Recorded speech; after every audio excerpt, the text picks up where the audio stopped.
Hey everybody, welcome back. We're playing some more Perfect Dark, and we're going to have a confrontation at the crash site. And what we need to do is we need to rescue the president and kill his clone. And I will show you how to do that, as well as shut down an enemy jamming device. But we'll let Joanna explain that.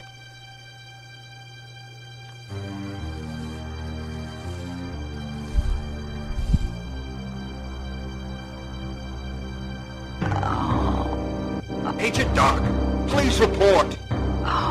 Perfect Doc, come in. Agent Doc, reporting in. Agent Doc, please reply. Something's jamming my transmissions. It's coming from that other craft. What other craft? I'd better find the jamming device and check that Elvis is okay.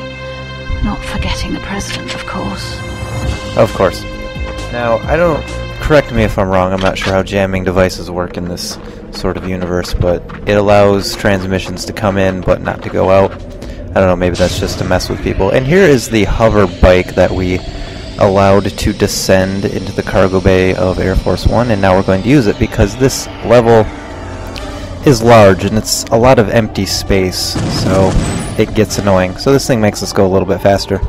Apparently that man didn't notice his friend being gunned down by the loud weapon. Now we're going to pick up their even louder weapons, the K7 Avenger, our favorite, not favorite gun. And here is the escape pod. I've seen videos where people can activate the escape pod distress signal while on the bike, and I was trying to do it there, but it didn't work out. I don't know how people do it, but it only cost us a few precious seconds. And here's Mr. Blonde staring at the plane, guarding it to make sure it doesn't go anywhere. So we're going to use auto aim to take care of him. And he's carrying a sniper rifle, which will barely use in this level. Right there is the President's scanner. It essentially is a radar that shows us where both the President and the presidential clone are located. It does so because the clone is a clone, has identical DNA, and that's what's interesting about this level, is there really is no way for you to know which is the actual president and which isn't. And I'm going to jettison the hovercraft here because all it has done in my previous playthroughs is get me shot. What it does is it floats into your line of sight, blocking your outgoing fire but magically not blocking the incoming fire, much like the jamming device. And that guy's going to run around, and we're going to use auto aim once again to take him out.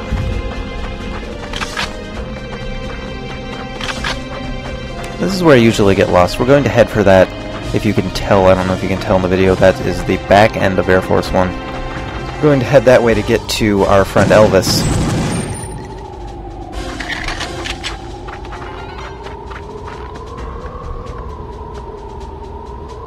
I want to use full disclosure here. This mission is probably my least favorite. This mission took me about 10 tries, and I've beaten this game several times, so that sort of gives you an idea of how difficult it is.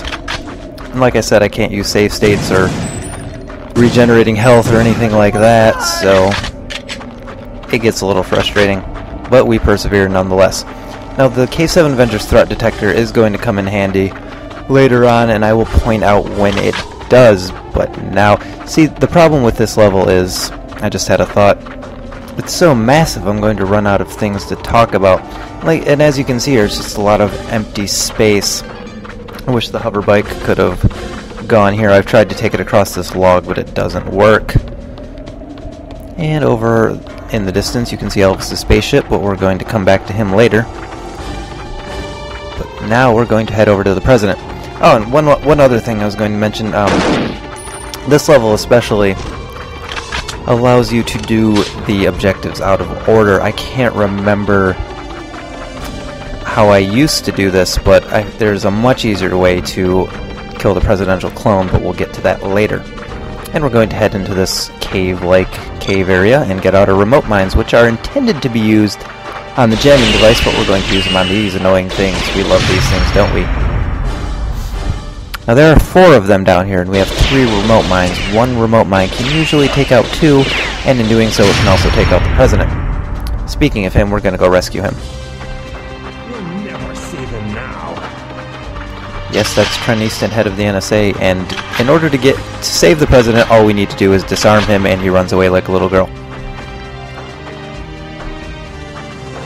And as I was speaking about my previous playthroughs, what can normally happen there is, the reason I ran up there and disarmed him is to get his gold magnum, which is a one-hit kill on everything, and we'll see why that comes in handy later.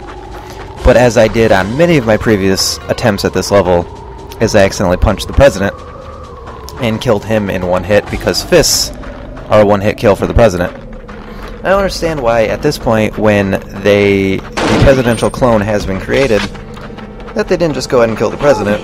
He'll be able to protect the president. But we're going to escort him over to Elvis and go take care of that evil clone. Now, the one thing I haven't mentioned yet is the only way you can tell that that is the president and that the clone is that when you aim your gun directly at the president, the reticle turns blue, designating him as an ally. That is the only way you know. This game is very unforgiving, isn't it? I wanted to let this guy survive, but I guess we'll take him out anyway. Because this is the part where you can get shot in the back. We're going to go through all these tunnels. It's actually worse than the caverns in GoldenEye because I still haven't figured out where they all go. I actually did have to look up a guide for this. But we're going to make our way down, always checking our back. And we're going to head down, and I'm going to show you the easy way to kill the presidential clone. You see this hole over here, and it's guarded by, I believe, 5 guards. So you know something important's going on. Open fire! Right here you can tell I really don't want to try again after being killed, so I'm being very careful. Because the K7 Avenger takes a long time to load, and I don't want to get caught without bullets in the middle of a gunfight. So now, with all those guards dispatched, we're going to head back down to the hole. We're going to head back down to the hole. We're going to head back down to the hole. Okay, fine, we're going to check our back just to make sure there's no Mr. Blondes running at us, because they are carrying K7 Avengers as well, and they will likely kill us if we don't see them coming. We are on perfect agent after all.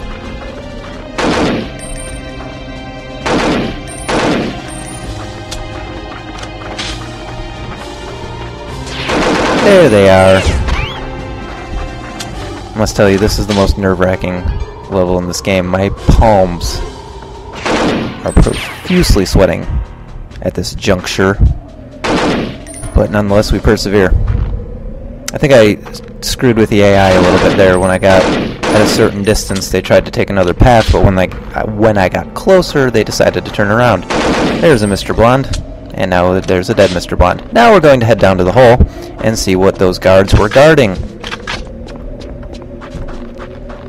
That guy right there, he looks an awful lot like the president. If we were to aim at him, the reticle would have turned red, but we weren't thinking, so we just shot using auto-aim. But we did just retire the presidential clone. What normally happens there is you head down a dark cavern, and you need to put on your night vision, and you need to go through a gauntlet of Mr. Blondes in order to reach the presidential clone, who is guarded by, I believe, another Mr. Blonde. This is a much easier way of just sniping him from above. And now we're going to make our way to that guy, and we're going to head toward the jamming device, which is a Skedar ship. This is where the guide comes in handy. I remembered, turn right at the wheel, and there's the wheel.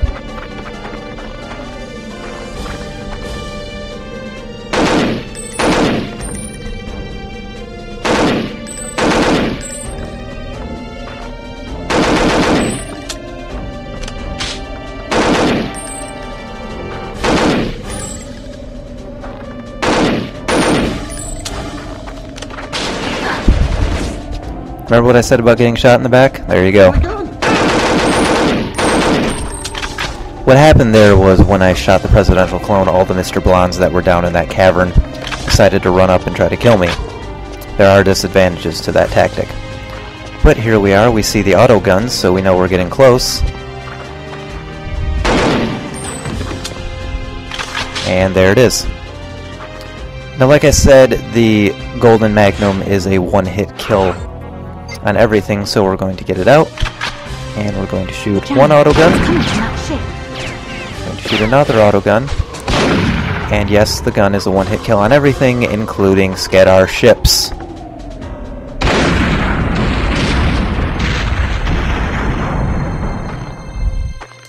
How are you feeling, Mr. President? Better now, young lady. Today, I think, will take a while for me to get over. I can't believe Easton would do such a thing. I knew he was ambitious, yes, but this... Just one thing, sir. What is the Pelagic II that Trent wanted so badly? It's a U.S. government deep-sea research vessel, one of a kind. The only ship that can conduct a full-scale diving operation at extreme depth. Trent wanted me to loan it to the Dataline Corporation, but I refused. Trent has a lot to answer for, but I don't think we'll find him now.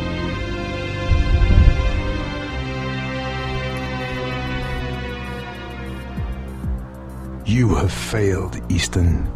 You are a flawed device, and we need you no longer. Just try it, you Scandinavian freak! It's a one-hit kill, Trent. Use it. Or don't. No! Really, if he would have just shot, he would have killed him.